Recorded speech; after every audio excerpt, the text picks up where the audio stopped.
সকালের ব্রেকফাস্টের জন্য দারুণ টেস্টি বিনা পেঁয়াজ রসুনের ফুলকপি আলুর একটা রেসিপি শেয়ার করব। নমস্কার বন্ধুরা, সীমাস কিচেনে আপনাদের স্বাগত। তো এই রেসিপির জন্য ফুলকপিটাকে তো সবার আগে কেটে নেব। কেটে 3-4 বার ধুয়ে তারপরে গরম জলে 2 থেকে 3 মিনিটের জন্য ভিজিয়ে রেখে দেবো। আর আলুটাকে আমি তাই করেছি, খোসা ছাড়িয়ে লম্বা লম্বা পিস করে কেটে নিয়েছিলাম। এবার কড়াইতে সর্ষের তেল দিয়ে দেবো। এই রেসিপিটা কিন্তু বন্ধুরা সর্ষের তেলে করবেন, তবে খেতে ভালো লাগবে। তেলটা একটু গরম হলে মাঝখান থেকে কেটে রাখা চিড়ে রাখা কাঁচা লঙ্কা দুটো দিয়েছি, আর সঙ্গে সঙ্গে আলু দিয়ে দিয়েছি। 2 থেকে 3 মিনিট আলুটাকে এইভাবে একটু নেড়ে নেব।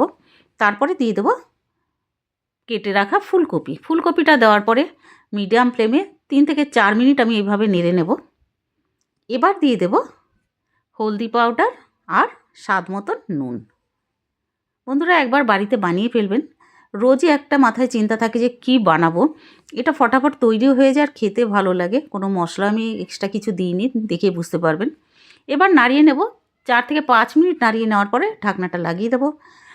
5 মিনিট পরে লিডটা সরিয়ে নেব। মিডিয়াম ফ্লেমে কিন্তু ঢাকনাটা লাগিয়েছিলাম বন্ধুরা। লিডটা সরিয়ে এবার নেড়ে নিতে হবে। একটু নাড়ার পরে আবার আমি লিডটা লাগিয়ে দেবো 2 মিনিটের জন্য। লিডটা এই জন্য লাগাচ্ছি বন্ধুরা, যাতে আলুটাও সেদ্ধ হয়ে যায় আর ফুলকপিটাও সেদ্ধ হয়ে যায়।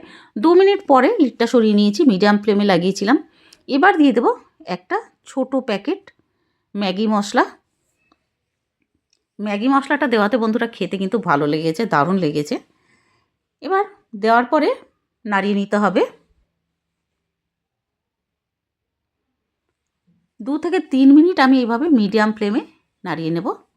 এবার কাঁচা লঙ্কা দিয়ে দেবো। কাঁচা লঙ্কাটা বন্ধুরা আপনাদের স্বাদ অনুযায়ী দিয়ে দেবেন, যেরকম ঝাল আপনারা পছন্দ করেন।